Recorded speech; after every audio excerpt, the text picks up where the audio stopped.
देखो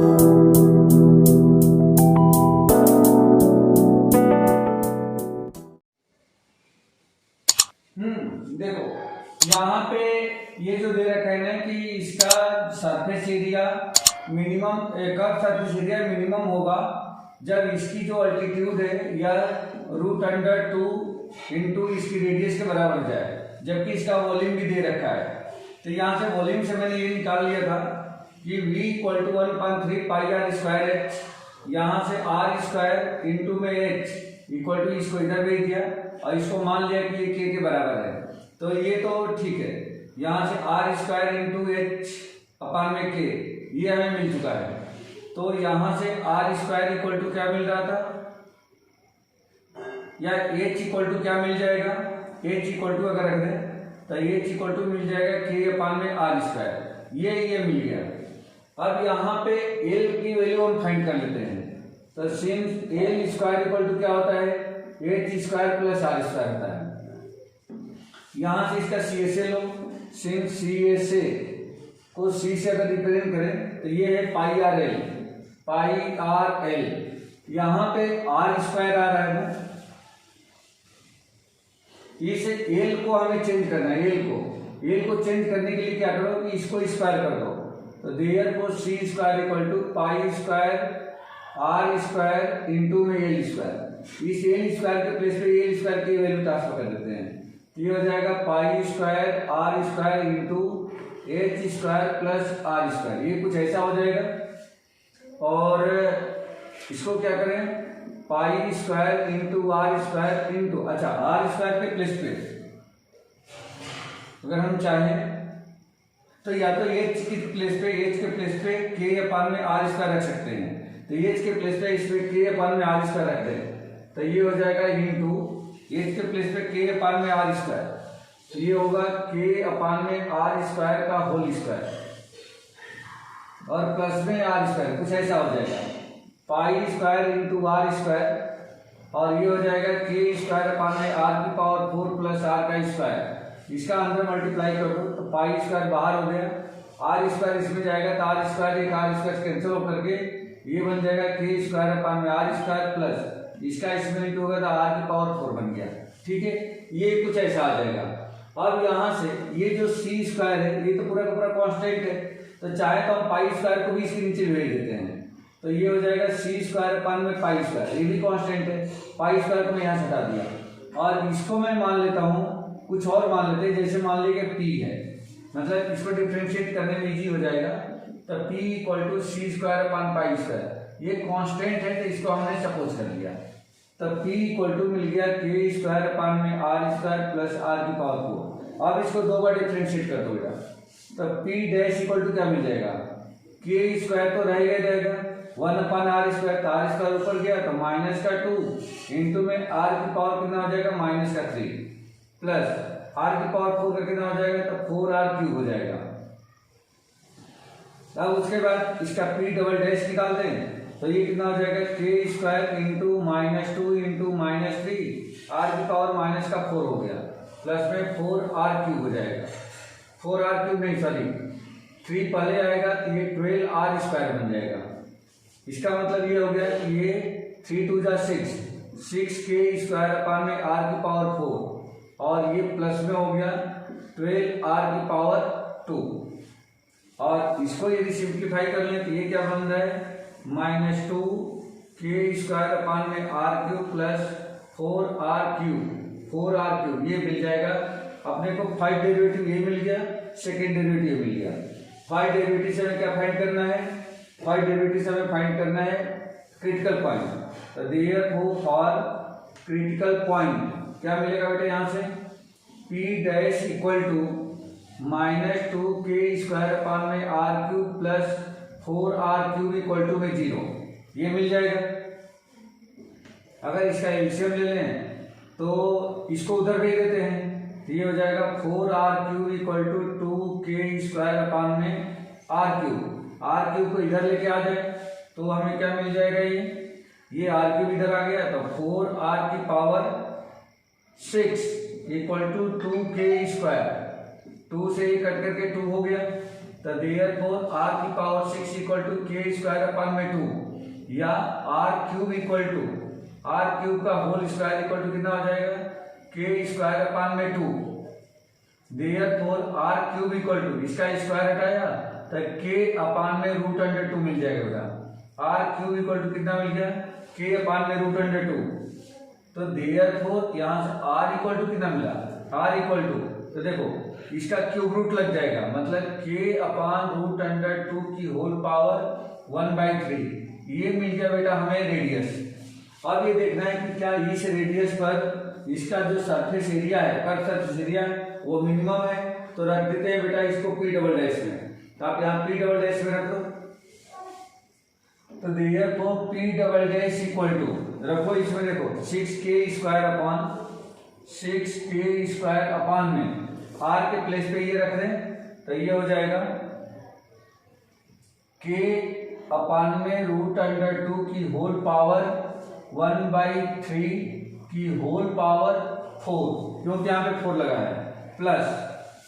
फिर ये हो जाएगा 12 इंटू आर का स्क्वायर है तो आर के प्लेस पे लिख देंगे के अपान में रूट अंडर 2 का पावर 1/3 और स्क्वायर लगा है तो इसका भी लगा देंगे यहाँ पे होल स्क्वायर ये 12 है। अब देखो बेटा इसमें कुछ भी निगेटिव नहीं दिख रहा है। अगर इसको सिंप्लीफाई कर लेंगे तो क्या मिल जाएगा 6k स्क्वायर मिला ये रूट अंडर 2 की पावर 1/3 की पावर 2 करेंगे तो ये सॉरी पावर 4 तो रूट अंडर 2 को यदि हम 4 टाइम अगर हम डिफरेंशिएट करें 4 टाइम अगर इंटू करें तो root under 2 into root under 2 into root under 2 into root under 2 तो root under 2 into root under 2 बन जाएगा 2 2 जब 4 हो गया मतलब इसका कितना हो जाएगा 4 और ये चला जाएगा इंटू में 4 की पावर 1/3 और अपान में k की पावर कितनी हो गई 4/3 हो जाएगी ठीक है। और प्लस ये भी क्या होगा 12 इंटू देखो रूट अंडर 2 का अगर स्क्वायर करते हैं तो 2 हो जाएगा तो ये हो जाएगा 2 मिल गया इंटू में k की पावर ये कितना हो जाएगा 2/3 सॉरी एक मिनट ये 2 की पावर 1/3 भी आएगा बेटा ये कुछ ऐसा आएगा। तो इसको हमें बहुत ज़्यादा कैलकुलेट करने की जरूरत नहीं है क्योंकि हमें तो सिर्फ साइन चेक करना था कि साइन पॉजिटिव आ रहा है निगेटिव आ रहा है। अगर साइन पॉजिटिव होगा तो सरफेस एरिया इसकी क्या होगी मिनिमम होगी तो ये पूरा का पूरा पॉजिटिव है तो हम लिख देंगे ग्रेटर देन 0 तो देयरफॉर CSA इज मिनिमम या लिस्ट हो गई ठीक है बेटा पॉजिटिव है तो क्या हो जाएगा मिनिमम हो जाएगा। अब हम लोग को एक्चुअल में चेक करना है कि h की वैल्यू रूट अंडर 2r के बराबर होगी तब यहाँ से h निकाले बेटा ये h इक्वल टू तो h इक्वल टू क्या है k अपान में r स्क्वायर है। तो यहाँ से अगर r तो हमारे पास है r इक्वल टू कितना है k upon root under 2 into 1 upon में 3 है। अब यहाँ से अगर मैं h की वैल्यू निकालता हूँ तो h इक्वल टू कितना मिलना चाहिए h इक्वल टू मिलना चाहिए रूट अंडर 2 इंटू r के बराबर मिलना चाहिए। तो देखो बेटा सिंस यहाँ पे h और r का रिलेशन चाहिए अपने को h और r में रिलेशन चाहिए तो अपन क्या करें इसको स्क्वायर यदि कर दें इसका यदि स्क्वायर कर दें तो सिंस r इक्वल टू क्या है k अपान में रूट अंडर 2 की होल पावर 1/3 है तो रूट अंडर 3 को इधर ला दो बेटा तो r की पावर 3 हो गया और ये k अपान में रूट अंडर 2 हो जाएगा। अब यहाँ पे k इक्वल टू क्या मिल गया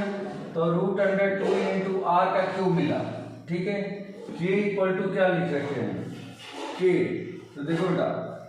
k के प्लेस पे हमने लिखा है 3b अपान में पाई k इक्वल टू 3b अपान में पाई हमने लिख रखा है या ये काम और कर सकते हैं अपन k इक्वल टू यहाँ से क्या लिख दें h अपान में r स्क्वायर लिख दो बेटा देखो k equal to h into R square देखो k इक्वल टू क्या है r स्क्वायर इंटू h यहाँ लिख दो बेटा r स्क्वायर इंटू h देखो यहाँ से ये k इक्वल टू क्या है r स्क्वायर इंटू h तो इसकी जगह पे r square into h equal to root under 2 into में r क्यूब यहाँ पे लिख देता हूँ k equal to r square into h ये मिल रहा है आपको, देखो बेटा। तो आर स्क्वायर से ये कट जाएगा, क्या मिल गया, H equal to √2 into R. देखो बेटा ये प्रूफ हो गया, ये प्रूफ हो गया। यही हमें लाना था कि इसका कर्व सरफेस एरिया तब लिस्ट होगी जब इसका अल्टीट्यूड जो है इसकी रेडियस के √2 आर के इक्वल होगा। जयेश, निखिल, हाँ बेटा क्वेश्चन कॉम्प्लिकेटेड है, आगे के 2 क्वेश्चन भी थोड़ा सा ऐसे ही हैं। ये क्वेश्चन समझ में आया कि फिर मैं एक बार और क्लियर करूँ? फिर से एक बार समझा दीजिए सर, क्लियर नहीं हुआ मेरे को।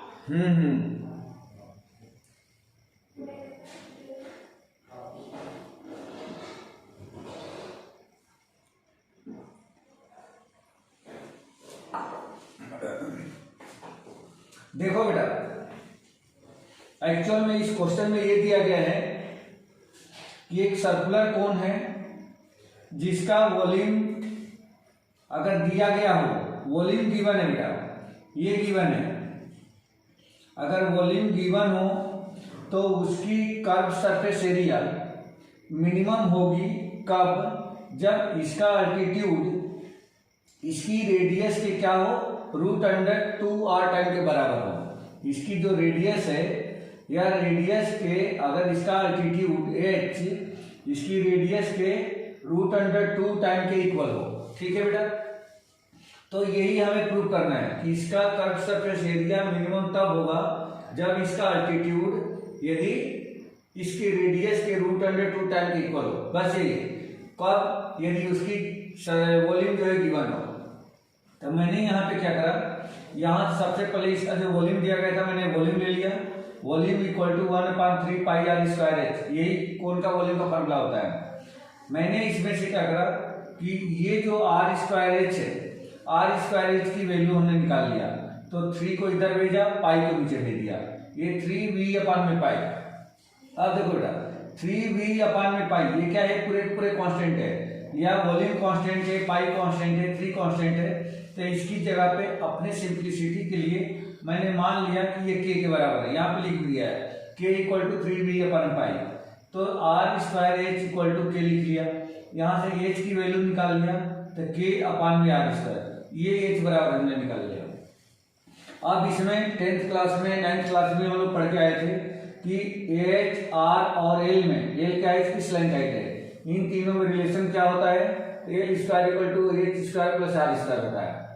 अब यहाँ से एल स्क्वायर, जैसे देखो इसका कोन का सरफेस, कर्व सरफेस एरिया कोन का ये पाई आर एल है, तो हमें एल को यहाँ से हटाना है बेटा, एल को एच और आर के फॉर्म में लेके आना था। तो मैंने क्या करा कि L square equal to H square plus R square, यहाँ पे कर्व सरफेस एरिया है, ये कर्व सरफेस एरिया का फॉर्मूला है पाई आर एल। यहाँ पे एल स्क्वायर है तो इसको एल स्क्वायर बनाने के लिए इसको मैंने दोनों तरफ स्क्वायर कर दिया है, तो सी स्क्वायर हो जाएगा, pi square R square L square. अब इस एल स्क्वायर के प्लेस पे, इस एल स्क्वायर के प्लेस पे ये वैल्यू मैंने ट्रांसफर कर दिया, कौन सा, L square equal to H square plus R square, ये हमने रख दिया। अब इसमें जो एच की ये वैल्यू है, एच की वैल्यू जो हमने यहाँ से निकाल रखा है, ये जो एच इक्वल टू हमने निकाला है यहाँ पे H equal to k/r square, यहाँ से एच की वैल्यू इस एच के प्लेस पे रख दिया। तो देखो H equal to k/r square है, तो इसका स्क्वायर लगाने के लिए मैंने इसका स्क्वायर कर दिया इंटू में आर स्क्वायर, इसको ब्रेक किया है तो k² प्लस आर स्क्वायर हो गया। अब इस पाई स्क्वायर भी कांस्टेंट है, तो मैंने इसको लेफ्ट साइड में ट्रांसफर कर दिया, तो c² equal to are square का इसमें अंदर मल्टीप्लाई कर दिया है, तो अंदर मल्टीप्लाई करने से कुछ ऐसा बन जाएगा, k² आर स्क्वायर से इसकी 2 पावर कम हो जाएगी तो आर स्क्वायर बचेगा, प्लस में इसका इंटू होगा तो r⁴ हो जाएगा। अब इस पूरा कांस्टेंट k है, इसको मुझे डिफरेंशिएट करना था, तो डिफरेंशिएट करने के लिए मैंने क्या करा कि इस पूरे कांस्टेंट को एक नया नाम दे दिया p, और p इसमें लिखा है क्योंकि डिफरेंशिएट करने में इजी हो जाएगा। यहाँ पे p लिख दिया k² r square plus r⁴। इसका फर्स्ट डेरिवेटिव k² कांस्टेंट है, r स्क्वायर ऊपर जाएगा, r⁻², -2 का differentiation -2 into r⁻³ plus r⁴ का डिफरेंशिएशन 4r³ हो गया। मैंने इसको सिंप्लीफाई कर लिया है, तो -2k², इसको नीचे लेके आ गया तो r³ प्लस 4r की पावर 3 हो गया। p डबल डैश इसका सेकेंड डेरिवेटिव निकाला तो देखो k स्क्वायर तो रहेगा ही, -2 है ही, r की पावर -3 का फिर -3 ये इंटू है, r की पावर एक और पावर कम हो जाएगी, r की पावर -4 प्लस ये कितना हो जाएगा 3 इधर आ जाएगा तो 3 4 जा 12 r स्क्वायर, या इसमें से इन दोनों का इंटू किया 6 हो गया k स्क्वायर अपन में r की पावर 4, ये निगेटिव था नीचे लाके पॉजिटिव कर दिया, अब प्लस में r की पावर r का स्क्वायर। यहाँ पे क्रिटिकल पॉइंट निकालने के लिए p डैश को हमने इक्वेट कर दिया 0 के, और यहाँ से कुछ इस तरह से मिल गया, इसको हमने उधर ट्रांसफर कर दिया तो ये पॉजिटिव हो गया, फिर r क्यूब को इधर मल्टीप्लाई कर दिया तो 4r की पावर 6 ये लिखा है, 4r की power 6 equal to 2k square, 2 इसके नीचे आएगा कट के 2 इंटू r की पावर 6 हो जाएगा k स्क्वायर, 2 को फिर हमने राइट साइड भेज दिया तो k स्क्वायर अपॉन 2 हो गया, इसको r क्यूब का होल स्क्वायर लिखा, k स्क्वायर अपॉन में 2 हो गया, r क्यूब इक्वल टू मतलब इसका स्क्वायर रूट लेंगे तो ये पूरा का रूट के अंदर आ जाएगा तो k स्क्वायर का स्क्वायर रूट के रूट 2 का स्क्वायर रूट अंडर 2, ये r क्यूब की वैल्यू निकाल लिया। r इक्वल टू तो ये क्यूब रूट लेंगे तो ये पावर जाके इसकी होल पावर 1/3 बन गया, r इक्वल टू ये मिल गया। अब इस r की वैल्यू पे हमने p डबल डैश चेक किया कि p डबल डैश निगेटिव आता है या पॉजिटिव आता है, अगर निगेटिव आता है तो मैक्सिमम होगा, पॉजिटिव आता है तो मिनिमम होगा, हमें यहाँ पे मिनिमम चाहिए था, इसलिए जब r की वैल्यू मैंने इसमें रखा तो आप देख सकते हो कि यहाँ पे p डबल डैश में कहीं भी निगेटिव नहीं है, तो r के प्लेस पे अगर ये वैल्यू रखा जाए तो कुछ भी निगेटिव नहीं आएगा, तो आप इसको सिंपल तरीके से आप कर सकते हो, इसका सिर्फ साइन चेक करना था, ये पॉजिटिव है तो ग्रेटर देन 0 हो गया, मतलब इसकी CSA क्या होगी, मिनिमम हो गई। अब r equal to k upon root under 2 की होल पावर 1/3 ये जो दे रखा है, तो यहाँ से हम लोगों को यही चीज प्रूव करनी है कि अब इसका अल्टीट्यूड रूट अंडर 2r के बराबर होगा, तो हमने क्या करा, ये 1/3 को फिर मतलब क्यूब कर दिया दोनों तरफ, तो r cube equal to k upon root under 2 हो गया। अब यहाँ से बेटा k इक्वल टू क्या होगा, तो इसको मैंने इधर मल्टीप्लाई कर दिया है, k equal to root under 2 into r cube, ये k की वैल्यू फिर यहाँ से मैंने ले लिया, k इक्वल टू कितना है r स्क्वायर इंटू h, तो k के प्लेस पे r स्क्वायर इंटू h यहाँ पर रख दिया, equal to root under 2 into r cube, r square से इसकी पावर 2 कट जाएगी, एक पावर बचेगी, तो h equal to root under 2 into r मिल गया, और यही चीज हमें यहाँ प्रूव करके बतानी है। ठीक है बेटा, क्लियर हो गया, समझ आ गया ये?